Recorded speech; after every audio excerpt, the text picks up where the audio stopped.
Hello everyone, myself is Ravi Shah. I am a defense counsel in Allahabad High Court. Today, I am going to discuss with you the concept of section 438 of the Code of Criminal Procedure 1973. लेकिन 1973 के section 438 criminal procedure को discuss करने से पहले मैं आपके साथ एक मूवी का एक छोटा सा पार्ट डिस्कस करना चाहता हूँ। आई होप आप सब ने गंगा जल मूवी देखी होगी, जिसमें एसपी ऑफ तेजपुर का किरदार निभाया था अजय देवगन साहब ने। उस मूवी का एक हिस्सा है जिस हिस्से के अंदर आपने बहुत ही गौर से या बहुत ही ध्यानपूर्वक देखा होगा कि अजय देवगन और उनकी पूरी टीम साधु यादव के बेटे सुंदर यादव को गिरफ्तार करना चाहती थी। वहीं दूसरी तरफ सुंदर यादव पुलिस की गिरफ्तारी से बचना चाहता था और इस उद्देश्य से उसके पिता ने कोर्ट ऑफ सेशन में एक एंटीसिपेटरी बेल एप्लीकेशन दाखिल की थी और वो ये चाहते थे कि इस एंटीसिपेटरी बेल एप्लीकेशन की सुनवाई तय वक्त पे हो और उससे पहले मैं पूरी कोशिश करूं कि मेरा बेटा, जिसका नाम उस मूवी के अंदर सुंदर यादव है, वो पुलिस की गिरफ्त में ना आ सके। उस मूवी के कुछ हिस्सों में इस बात का भी जिक्र किया गया है कि डीआईजी ने सेटिंग कर ली है एंड ऑल दैट। अब उस मूवी के दूसरे पार्ट में अगर आप देखेंगे तो सुंदर यादव एक बुर्का पहन के कोर्ट कैंपस के अंदर दाखिल होता है और वो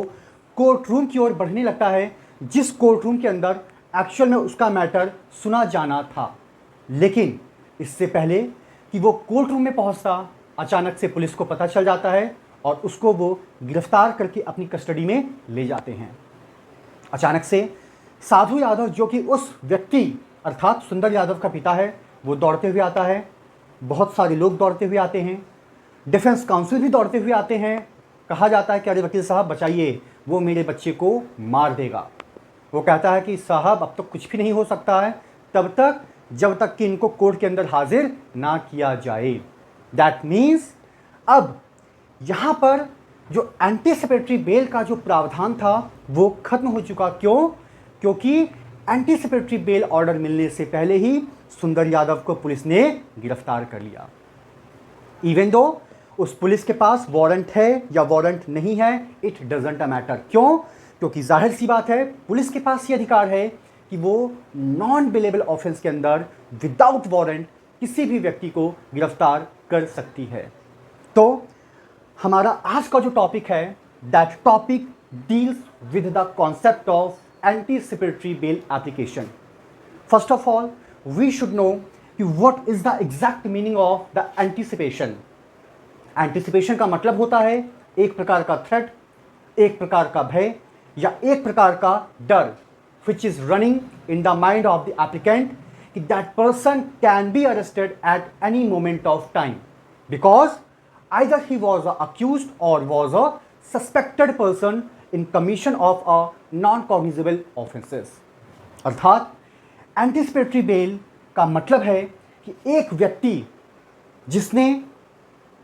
एक प्रकार का नॉन बेलेबल ऑफेंस किया है, अर्थात गैर जमानती अपराध उसने कमिट किया है और उसके अंदर या तो वो स्वयं अपराधी है या तो उसके ऊपर संदेह की प्रबल संभावनाएं हैं। That means that person is either a accused और द सस्पेक्टेड पर्सन। और उस व्यक्ति को यह पूरा विश्वास है कि that person may be arrested at any moment of time। और सिर्फ पुलिस कस्टडी से बचने के लिए या पुलिस की गिरफ्त से बचने के लिए जनरली वो व्यक्ति कोर्ट ऑफ सेशन या हाई कोर्ट के अंदर सेक्शन 438 का सहारा लेते हुए एक एंटीसिपेटरी बेल एप्लीकेशन मूव करता है, जिसके ऊपर कोर्ट सुनवाई करती है और डिसाइड किया जाता है finally from the side of the court कि weather that person should be released at the time of the moment of their respective arrest or their anticipatory bail application must be rejected। यानी कि जिस वक्त उसकी anticipatory bail application की सुनवाई appropriate court में होगी, उस वक्त वहां पर यह देखा जाएगा क्या हमें इस व्यक्ति के फेवर में एक ऐसा ऑर्डर पास करना चाहिए ताकि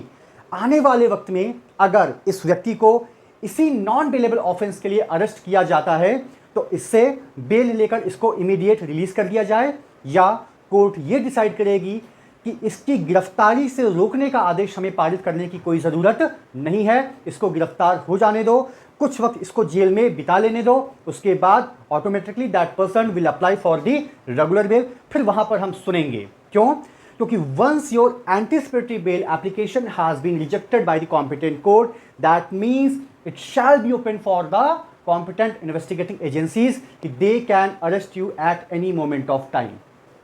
तो सबसे पहले हमें यहां पर यह समझना होगा कि मीनिंग ऑफ एंटीसिपेटरी बेल होता क्या है। अगर हम इसकी एग्जैक्ट मीनिंग की बात करें तो मीनिंग के बारे में बहुत ही खूबसूरत लाइन कही गई है। The term anticipatory bail implies a direction to release a person on bail issued even before the process of arrest has been completed. That means anticipatory का एग्जैक्ट मतलब यह होता है कि एक डायरेक्शन आपको कॉम्पिटेंट कोर्ट के माध्यम से इशू की जाती है ताकि एक्चुअल गिरफ्तारी होने से पहले ही आप वो ऑर्डर कॉम्पिटेंट पुलिस अथॉरिटी या इन्वेस्टिगेटिंग अथॉरिटीज को आप शो कर सकें और आप अपनी जमानत की सभी टर्म्स एंड कंडीशंस को फुलफिल कर दें और उसी वक्त आपको रिलीज कर दिया जाएगा। अब दूसरा सवाल ये आता है कि what is the object of anticipatory bell. आखिर एंटीसिपेटरी बेल का उद्देश्य क्या है, इसका ऑब्जेक्ट क्या है। मतलब ये कि अगर ये ऑर्डर किसी भी व्यक्ति को मिल जाए तो इतना तो तय है कि उस व्यक्ति को उस संबंधित नॉन बेलेबल ऑफेंस को ध्यान में रखते हुए उस केस के अंदर गिरफ्तार नहीं किया जाएगा अगर वो अपनी जमानत देने के लिए तैयार है। तो अगर वो अपनी जमानत देने के लिए तैयार नहीं है और ऑर्डर उसके फेवर में है तो भी उसको गिरफ्तार किया जाएगा, बिकॉज अल्टीमेटली जब कोर्ट ऑर्डर पास करती है तो उसी ऑर्डर के साथ साथ कुछ टर्म्स एंड कंडीशंस को भी लगा दिया जाता है और ये कहा जाता है until and unless these kind of terms and condition will not be fulfilled, so that means that person can be arrested at any moment of time। तो सिंपली एक ब्लैंकेट ऑर्डर को रिसीव करने से आपका काम नहीं चलेगा, उसके साथ आपको अपनी जमानत के लिए डिफरेंट बॉन्ड्स पेपर्स, आपको श्योरिटीज, अगर कोर्ट ने ऐसा कुछ कह रखा है तो उन सारी चीज़ों का अरेंजमेंट आपको पहले से करके रखना होगा ताकि eight the time when the investigating agencies is approaching towards you तो आप उन सारे अरेंजमेंट के साथ उनको आप अप्रोप्रिएट कोर्ट का ऑर्डर दिखा सकें और उन सारी चीज़ों को चेक करने के बाद वो आपको गिरफ्तार ना करें। तो कुल मिला के अगर हम इसके ऑब्जेक्ट की बात करें तो ऑब्जेक्ट का सिंपल सा मतलब है कि that person should not be humiliated otherwise और unnecessary. That means every person has a right to life as well as liberty. तो अगर यहां पर कॉम्पिटेंट कोर्ट को लगता है कि इस व्यक्ति को बेवजह जेल के अंदर नहीं भेजा जाना चाहिए because already that person is willing to cooperate with the investigating agencies, तो आखिर इसको हम बेवजह जेल के अंदर क्यों भेजें। तो वैसे तो बेलेबल ऑफेंस में bail is a matter of your right, लेकिन नॉन बेलेबल ऑफेंस में it's purely a discretion of the court. लेकिन यहां पर हम बात कर रहे हैं एंटीसिपेटरी का, मतलब दैट मीन्स अभी तक आप गिरफ्तार नहीं हुए हैं लेकिन आपको पता है कि आप कभी भी गिरफ्तार हो सकते हैं और उस गिरफ्तारी से बचने के लिए you are applying a particular application before the appropriate court under section 438 of the code of criminal procedure. तो यहां पर इन सारी संभावनाओं को ध्यान में रखते हुए जब भी कोई कोर्ट किसी भी ऑर्डर को पास करती है सेक्शन 438 को ध्यान में रखते हुए तो उसका सिर्फ और सिर्फ एक ऑब्जेक्ट होता है कि that person should not be humiliated और हरास्ड अननेसेसरली। अर्थात अगर वो व्यक्ति हमें पूरा कोऑपरेट करने के लिए तैयार है, इन्वेस्टिगेशन को ज्वाइन करने के लिए तैयार है, ट्रायल को फेस करने के लिए तैयार है, तो हम उसको बेवजह कोर्ट के अंदर ऐसा आदेश क्यों पारित करें कि उस व्यक्ति को जेल भेज दिया जाए या उस व्यक्ति को गिरफ्तार करके पुलिस कस्टडी या जुडिशियल कस्टडी में रखा जाए। Because in a criminal case prosecution will have to prove that case beyond the reasonable doubt और तब तक उस व्यक्ति को innocent माना जाता है। इवन कि कुछ केसेस में प्रावधान तो अपील का भी है, तो अगर एक व्यक्ति को लोअर कोर्ट से सजा हो गई, वो हाई कोर्ट में अपील करता है, क्या पता हाई कोर्ट से उसको बाइज्जत बरी कर दिया जाए। अपने एक लेक्चर में मैंने उस केस का भी जिक्र किया था जहां पर एक व्यक्ति को in the offence of rape उसको लोअर कोर्ट से सजा हो गई, लगभग 10 या 12 साल उसने अपने जेल के अंदर व्यतीत भी किए और जब उसकी अपील हाई कोर्ट में सुनी गई तो वहां से उसको बाइज्जत बरी कर दिया गया। अब सवाल यहां पर यह है कि उन 12 सालों के लिए जिम्मेदार कौन है। खैर, वो आज के टॉपिक या वो चर्चा का विषय नहीं है और उस पर हमें चर्चा करनी भी नहीं चाहिए। तो हम यहां पर सिंपली फोकस करते हैं section 438 of the code of criminal procedure that deals with the concept of section 438 that is called anticipatory bail, जहां पर जब कभी भी किसी भी व्यक्ति को यह आशंका होती है या संदेह होता है या प्रिजम्पशन भी उसके दिमाग में चल रहा होता है कि that person can be arrested at any moment of time, तो उसी वक्त वो व्यक्ति क्या करेगा, कोर्ट के अंदर, चाहे वो कोर्ट ऑफ सेशन हो या हाई कोर्ट हो। ध्यान दीजिएगा, यहां पे मजिस्ट्रेट कोर्ट के पास they don't have any kind of अधिकार to take application in the form of anticipatory bail, only the court of session और हाई कोर्ट। अब वो भी कौन से केसेस में, सिर्फ और सिर्फ नॉन बेलेबल ऑफेंसेस में। तो यहां पर कहा गया है कि when any person has a reason to believe, जब किसी व्यक्ति के पास एक सॉलिड रीजन है, एक सॉलिड कारण है या संदेह है कि वो व्यक्ति किसी भी नॉन बेलेबल ऑफेंस के लिए वो गिरफ्तार किया जा सकता है, क्योंकि या तो वो उस केस के अंदर अक्यूज्ड होगा और या तो वो उस केस के अंदर सस्पेक्ट होगा। तो ऐसे व्यक्तियों के पास सेक्शन 438 के अंदर ये ऑप्शन दिया जा चुका है कि that person can approach to the high court और to the court of session for the purpose of getting a direction from the competent court. What kind of direction, कि in the event of arrest such person shall be released after making the formalities of bail, bond, sureties and different provision whatever has been imposed by the competent court। तो यहां पर जब कभी भी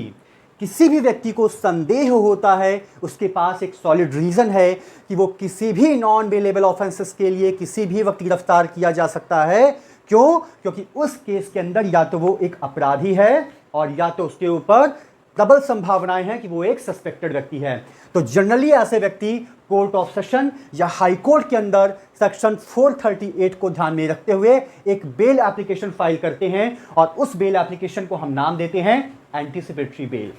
जहां पर उनका जो प्रेयर में जो मेन ऑब्जेक्ट होता है वो यही होता है कि your lordship we do respect, अगर मुझे इस नॉन बेलेबल ऑफेंस के तहत आने वाले वक्त में गिरफ्तार किया जाता है bye the competent police authority, तो मुझे ऐसा डायरेक्शन ऑनरेबल कोर्ट के माध्यम से दिया जाए। क्या डायरेक्शन? कि अगर मैं अपनी जमानत उस वक्त देने के लिए तैयार हूं, सारा अरेंजमेंट मैंने पहले से कर रखा है, तो मुझे बेवजह पुलिस कस्टडी या जुडिशियल कस्टडी में ना भेजा जाए और इसके साथ ही साथ ऑनरेबल कोर्ट मेरे ऊपर जो भी टर्म्स एंड कंडीशंस लगाएगी उसको मैं फुलफिल करूंगा। तो जाहिर सी बात है, कोर्ट के पास जब कभी भी सेक्शन 438 को ध्यान में रखते हुए ऐसी एप्लीकेशन आती है तो सबसे पहले ऑनरेबल कोर्ट कुछ चीज़ों को कंसीडर करती है। कंसीडर्ड का मतलब होता है सोच विचार करती है। क्योंकि देखिए, जब भी कोई व्यक्ति बेल की एप्लीकेशन फाइल करता है तो उसकी प्रेयर तो यही रहती है कि ही इज़ इनोसेंट, उसको जमानत पर छोड़ा जाए और वो सभी प्रकार के टर्म्स एंड कंडीशन को मानने के लिए तैयार रहेगा। लेकिन now the question is that how the court will ensure themselves, आखिर कोर्ट अपने आप को इंश्योर कैसे करेगी कि जिस व्यक्ति ने जो बातें पिटीशन में लिखी है वो उसका टोटली कंप्लाई करेगा। तो इन चीज़ों को ध्यान में रखते हुए उस एप्लीकेशन के साथ साथ कोर्ट कुछ चीज़ों को कंसीडर भी करती है और वो चीज़ें क्या हैं? The nature and the gravity of the accusation, that means the person who approaches us in the form of applicant, उसके ऊपर किस प्रकार के आरोप लगे हैं, उसकी प्रकृति क्या है और उसकी गंभीरता क्या है। दैट मीन्स वो जो ऑफेंसेस हैं जिसके तहत उसने एप्लीकेशन को फाइल किया है, क्या वो ऑफेंसेस अगेंस्ट द स्टेट हैं, क्या अगेंस्ट द प्रॉपर्टीज़ हैं, क्या against the socio and the economic justice of the country हैं, क्या अगेंस्ट द इंडिविजुअल हैं और उसकी प्रकृति क्या है। अगर वो कॉग्निजेबल भी है तो उसके अंदर पनिशमेंट का प्रोविज़न क्या है, अगर वो नॉन बिलेबल भी है तो उस ऑफेंस के अंदर मैक्सिमम पनिशमेंट क्या है, इससे समाज को कितना खतरा है। तो कुल मिला के सबसे पहले जो कोर्ट चीज़ कंसीडर करती है वो क्या होती है?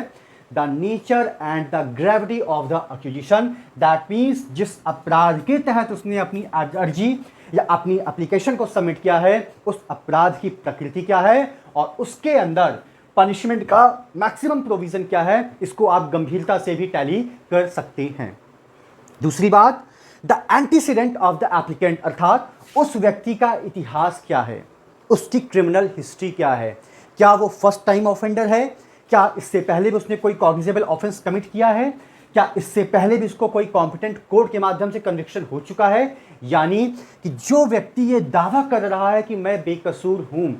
क्या वो वाकई में बेकसूर है, क्या वो वाकई में बेदाग है, या उसके ऊपर कुछ दाग पहले लग चुके हैं। कहीं ऐसा तो नहीं कि उसको पहले ही किसी और मुकदमे में कन्विक्शन हो चुकी हो, वो जमानत पर छूटा हो, या वो अपनी सज़ा पूरी करके आया हो और दोबारा से उसने कोई ऑफेंस कमिट किया। कहीं ऐसा तो नहीं कि वो वाकई में उसके ऊपर 2 या 4 केसेस हैं। तो जनरली ऐसे केसेस को ध्यान में रखते हुए ऑनरेबल कोर्ट संबंधित थाने से या डिफेंस काउंसिल से या पब्लिक प्रोसिक्यूशन से कहती है कि आप इस व्यक्ति की क्रिमिनल हिस्ट्री मंगाइए, ताकि हम ये इंश्योर हो सकें कि वाकई में ये व्यक्ति जो फर्स्ट ऑफेंडर का बेनिफिट लेने के लिए यहाँ पर खड़ा है, वाकई में is he are really entitled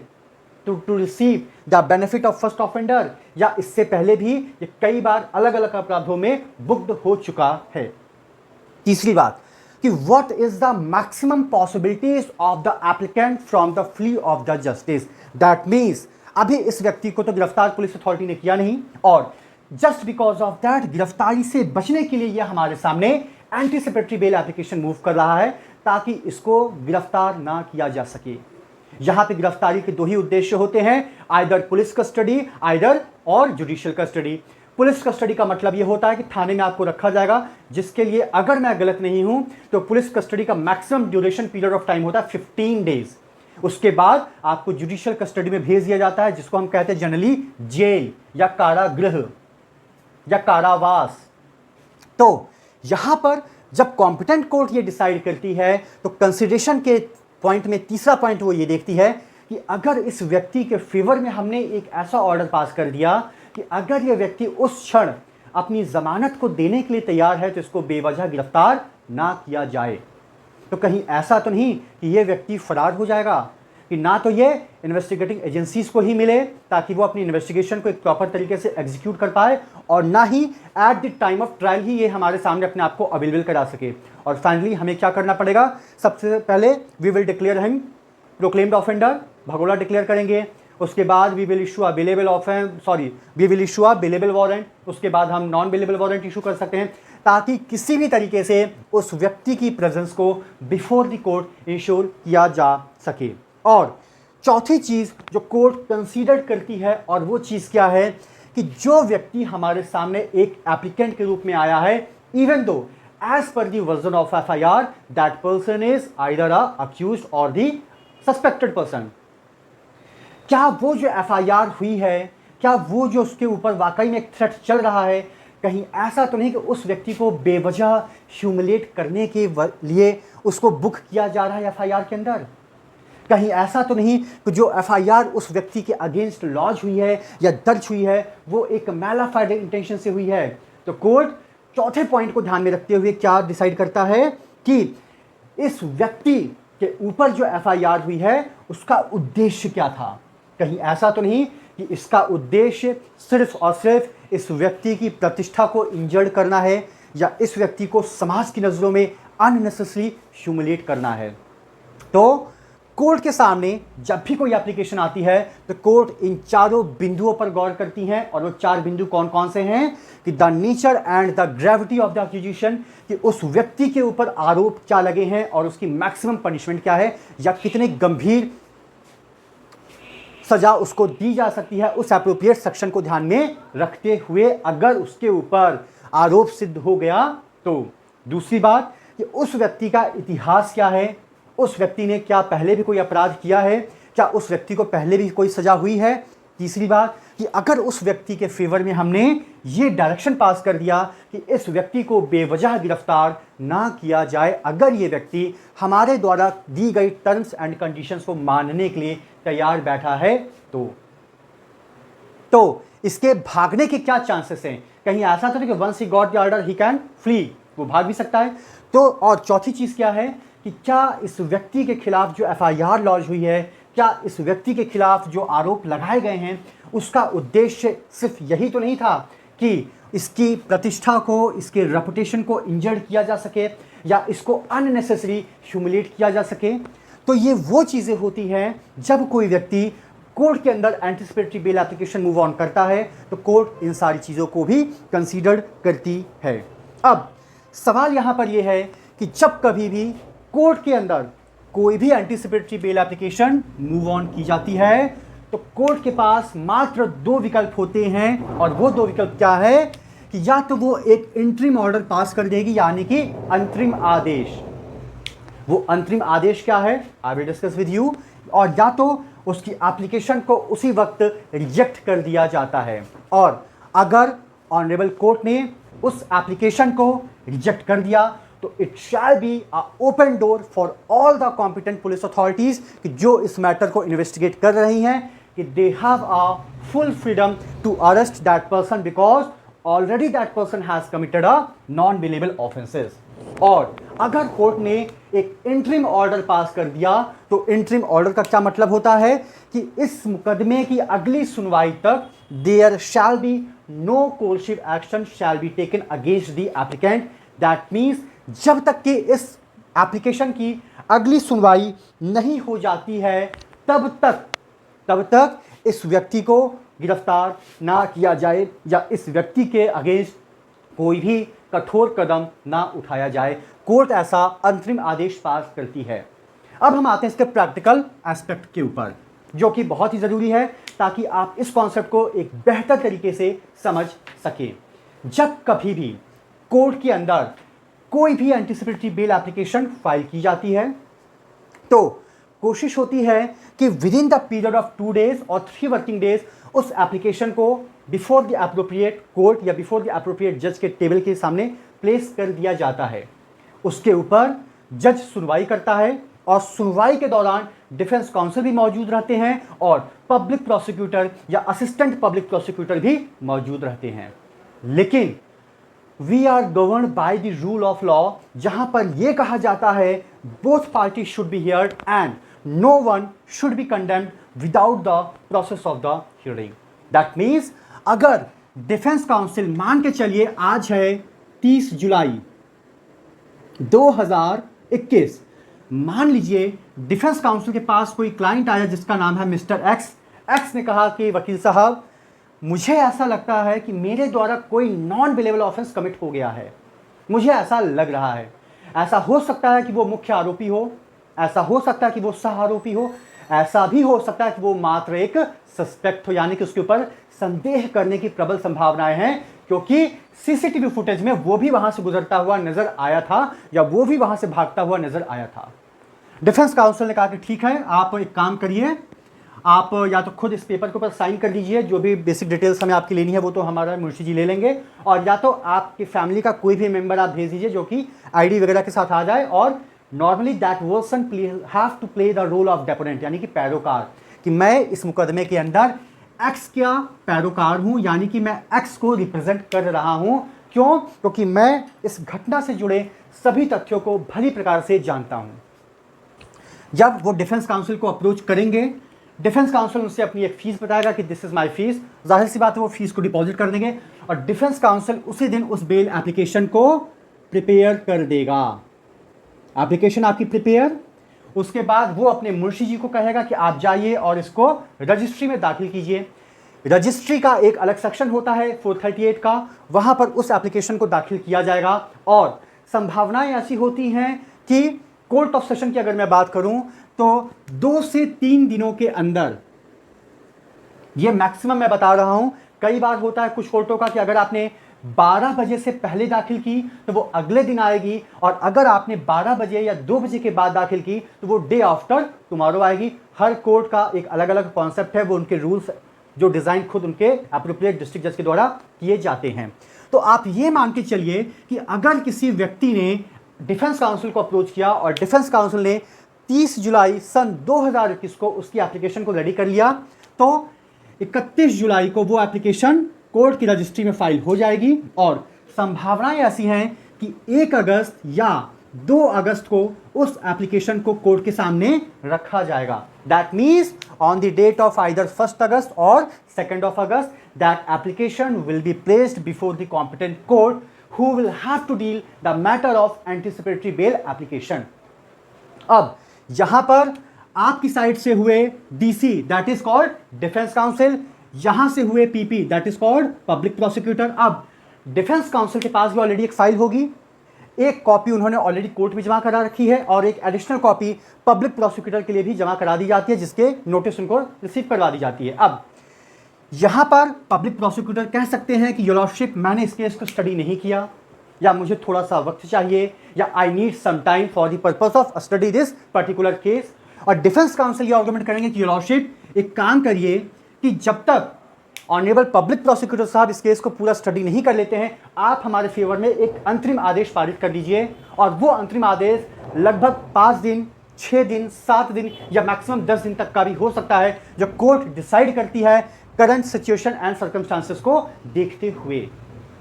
और ये जो वक्त दिया जाता है 5 दिन, 6 दिन, 8 दिन, 10 दिन का, ये वक्त देखा जाए तो एक तरीके से पब्लिक प्रोसिक्यूटर को ही दिया जाता है ताकि वो उस केस को एक बेहतर तरीके से तैयार कर सकें और at the time of hearing of the anticipatory bail argument he can oppose in a very appropriate way और मैनर। तो जनरली कोर्ट को अगर प्राइमा फेसाई लगता है, गौर कीजिएगा, I am using the word of prima facie, जब कभी भी कोर्ट को प्रथम दृष्टया लगता है कि इस केस के अंदर इस व्यक्ति को तुरंत गिरफ्तारी से रोकने की ज़रूरत है, लेकिन अभी प्रोसिक्यूशन ऑफिसर तैयार नहीं है, और जब तक दोनों पक्ष अपनी अपनी बातों को रख नहीं देते हैं, फैसला देना भी उचित होगा या अनुचित होगा, ये तो आने वाला वक्त बताएगा। तो इन सारी चीज़ों को ध्यान में रखते हुए जो ऑनरेबल कोर्ट ऑफ सेशन होती है या ऑनरेबल हाई कोर्ट होती है, वो क्या करती है, वो एक इंटरिम आदेश पारित कर देती है। अंतरिम आदेश कहते हैं, in English we generally call them interim order, जिसमें लिखा जाता है कि till the next hearing of this anticipatory bail application there shall be no coercive action shall be taken against the applicant. That means अगली सुनवाई तक हम ये पुलिस अथॉरिटी को ये आदेश देते हैं कि वो इस व्यक्ति के खिलाफ कोई भी कार्यवाही ना करे उसकी गिरफ्तारी से संबंधित। 6 दिन, 8 दिन, 10 दिन, जब भी उस एप्लीकेशन को दोबारा कोर्ट के अंदर रखा जाएगा या सुना जाएगा, अल्टीमेटली वो दिन एक डिसाइडिंग डे होता है जो डिसाइड करता है कि क्या इस व्यक्ति को एंटीसिपेटरी बेल मिलनी चाहिए या इसकी एंटीसिपेटरी बेल की एप्लीकेशन को हम इसी पल खारिज कर देते हैं। तो यह जो इंटरिम ऑर्डर होता है, ये जनरली 1 हफ्ते का होता है टाइम पीरियड, जिसको कि हम जनरली पब्लिक प्रोसिक्यूटर को देने के उद्देश्य से ग्रांट करते हैं। जाहिर सी बात है, जब अगले दिन वो सुनवाई होगी तो डिफेंस काउंसिल भी वहां पर अवेलेबल होगा और पब्लिक प्रोसिक्यूशन भी अवेलेबल रहेगा। दोनों के पास उस केस की फाइल होगी, जज साहब के पास भी उस केस की फाइल होगी, और दोनों पक्षों को सुनने के बाद अल्टीमेटली उस 8वें दिन या उस पर्टिकुलर डेट पे honourable court will have to decide कि it's time to finally decide this anticipatory bail application whether it should be granted or it should be rejected। अगर ग्रांट हो गया तो उस ग्रांटिंग का ऑर्डर में लिखा जाता है कि कब तक गिरफ्तार इनको नहीं किया जाएगा। हो सकता हो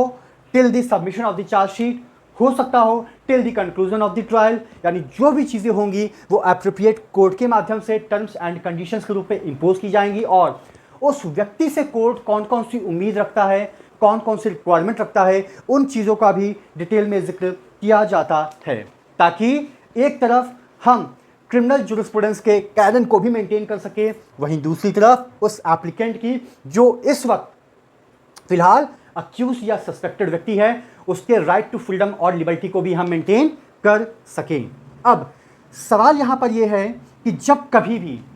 कोई भी कोर्ट ऑफ सेशन या हाई कोर्ट एंटीसिपेटरी बेल को ग्रांट करती है, तो जाहिर सी बात है वो भी कुछ टर्म्स एंड कंडीशंस लगाएगी, और वो एक जनरल टर्म्स एंड कंडीशंस होती है। और वो कंडीशंस क्या है कि that person will always make himself available before the court और before the investigating agencies on the reasonable period of time. That means हर उचित समय जब कोर्ट को लगेगा या इन्वेस्टिगेटिंग एजेंसीज को लगेगा कि हाँ इस व्यक्ति को हमारे सामने आना चाहिए, वो व्यक्ति अपने आप को कोर्ट में या उस इन्वेस्टिगेटिंग एजेंसीज के सामने अपने आप को प्रेजेंट करेगा। दूसरी बात, that person will not try to direct और इनडायरेक्ट, किसी भी तरीके से वो इंड्यूस करेगा किसी विटनेस को या विक्टिम को या पीड़ित को, ना तो वो किसी को थ्रेट करेगा और ना ही वो किसी ऐसे व्यक्ति को प्रॉमिस करेगा जो अक्विंटेड है with all the facts and the circumstances of that case, ताकि वो उसके फेवर में आके गवाही दे। अपार्ट फ्रॉम दैट बिना कोर्ट की इजाज़त के वो व्यक्ति भारत की सीमा के बाहर नहीं जाएगा। अगर वाकई में उसको जाने की ज़रूरत हुई तो first of all he will have to seek that kind of permission before the appropriate court from where he get a direction not to be arrested by the investigating agencies. यानी कि जिस कोर्ट से उसको order मिला है उस court के पास ही वो जाएगा अगर उसको भारत की सीमा के बाहर जाना है कि योर लॉर्डशिप मेरे सामने ये इमरजेंसीज हैं या ये मेरे बिजनेस प्रोफाइल रिलेटेड वर्क है जिसके तहत मुझे जाना ज़रूरी है। अगर कोर्ट को लगेगा कि इस व्यक्ति को इजाज़त देनी चाहिए तो obviously the court will grant their second application, otherwise the court will not grant. ये क्लियर कट चीज़ें हैं। इसके अलावा अगर कोर्ट को कोई और भी चीज़ बेहतर लगती है कि नहीं, हम इसको डायरेक्शन तो दे रहे हैं, हम इसकी बेल एप्लीकेशन को ग्रांट तो कर रहे हैं, लेकिन इसके अलावा इसके अंदर हमें कुछ कंडीशंस को इंपोज करने की और भी ज़रूरत है, तो उन सारी की सारी कंडीशंस को भी इंपोज किया जाएगा in the interest of the justice, just for the sake of canon of criminal jurisprudence, ताकि हम दोनों ही चीज़ों को बैलेंस एक बेहतर तरीके से कर सकें। अब यहाँ पर चीज़ें क्या कही गई हैं कि अगर एक व्यक्ति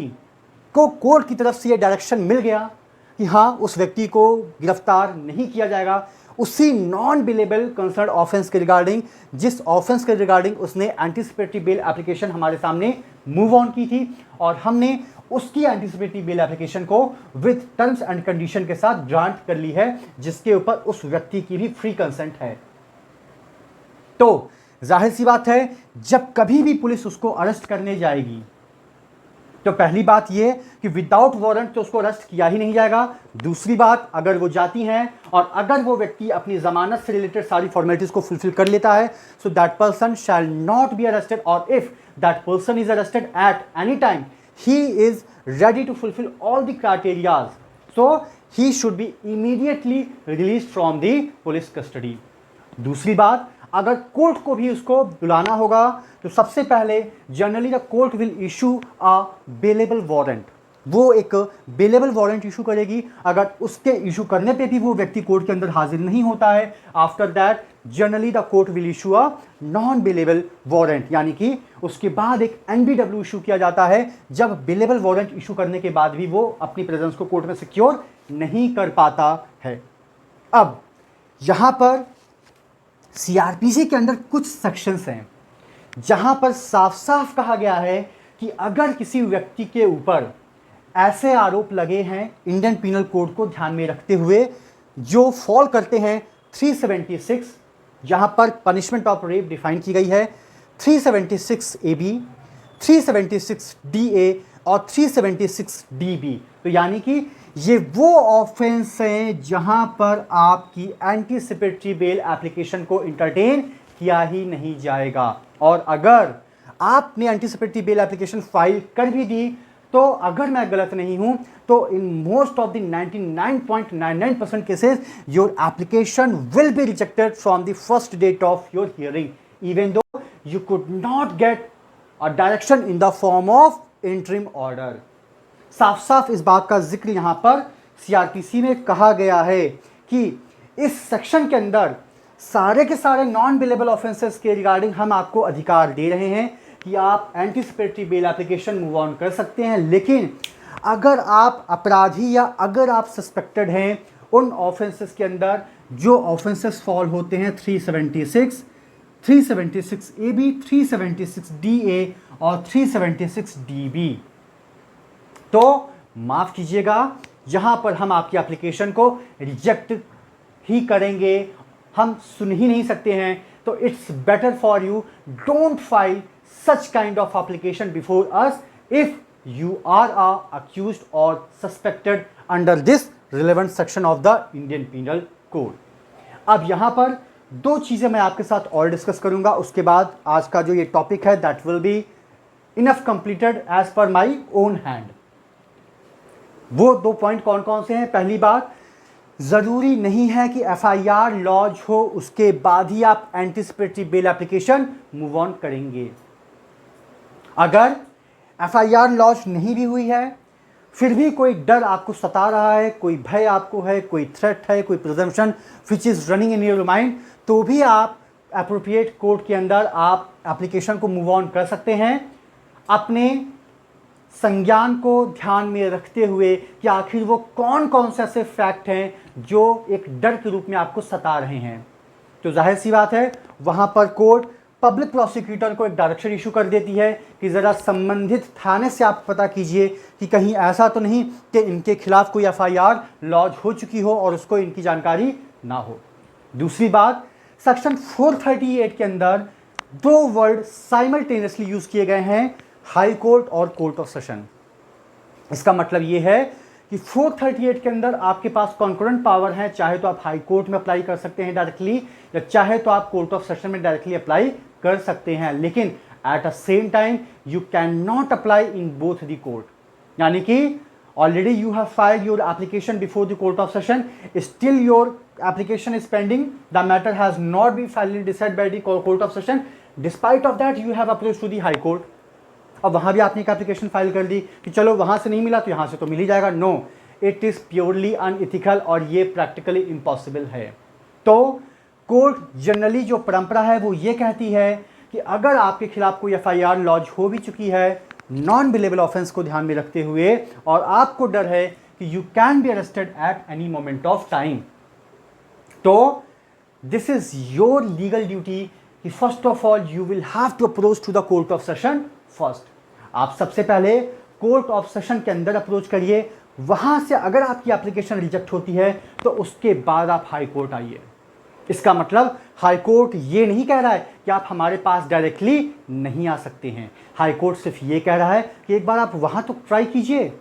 हम तो यहाँ पर बैठे हुए ही हैं। क्यों? क्योंकि अगर यहाँ से आपकी बेल एप्लीकेशन खारिज हुई तो कोर्ट ऑफ सेशन के पास जाने के जो आपके रास्ते होते हैं जनरली वो बंद हो जाते हैं तब तक जब तक कि उस केस डायरी या उस चार्जशीट के अंदर कोई नए फैक्ट निकल कर ना आ जाएं। तो कुल मिला के it's all about the concept of anticipatory bail application, जहाँ पर CRPC आपको एक प्रिविलेज देता है कि आपके द्वारा अगर कोई भी नॉन बिलेबल ऑफेंस कमिट हुआ है, आप उसके अंदर या तो प्राइम अक्यूज्ड हैं,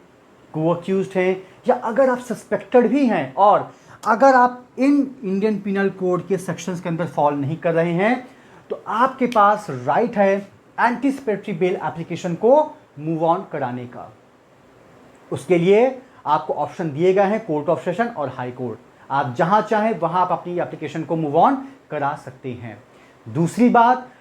at the time of hearing your anticipatory bail application, your presence is just an obligatory, not a mandate provision, until and unless the public prosecution they cannot say in a very straight jacket formula no your lordship, until and unless that person will not be appeared before us, it is not practically possible for all of us to decide this matter in a appropriate way or manner. That means अगर anticipatory bail application की सुनवाई चल रही है तो उस दौरान applicant का मौजूद रहना यह बिल्कुल भी ज़रूरी नहीं है, जब तक कि पब्लिक प्रोसिक्यूटर या प्रोसिक्यूशन इस बात पर विशेष रूप से जोर नहीं देता है कि योर लॉर्डशिप इस व्यक्ति को बुलाया जाना बहुत ही ज़रूरी है। उसके बाद ही आप इस निष्कर्ष पे पहुंच सकते हैं कि इस व्यक्ति के लिए डायरेक्शन इशू करना जायज़ होगा या नहीं।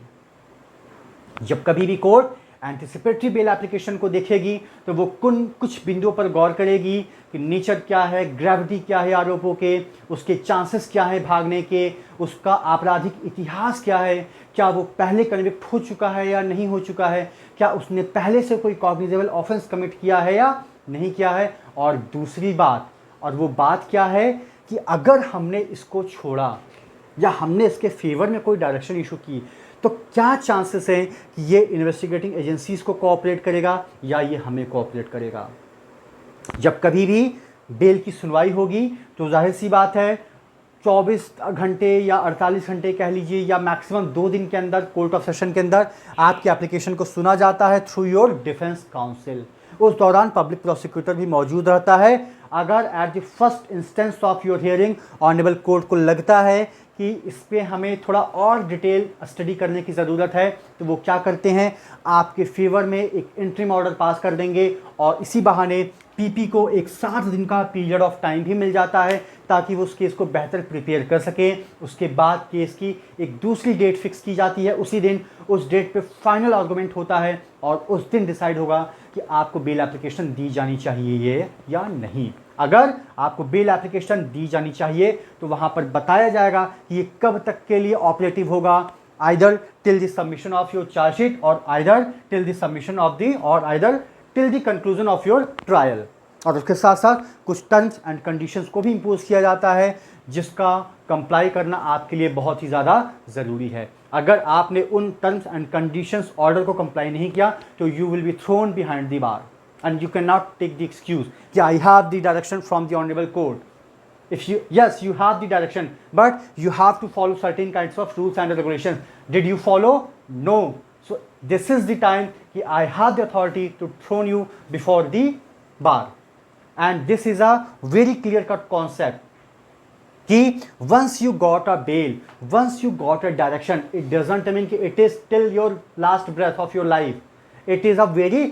limited period of time as per the situation as well as the circumstances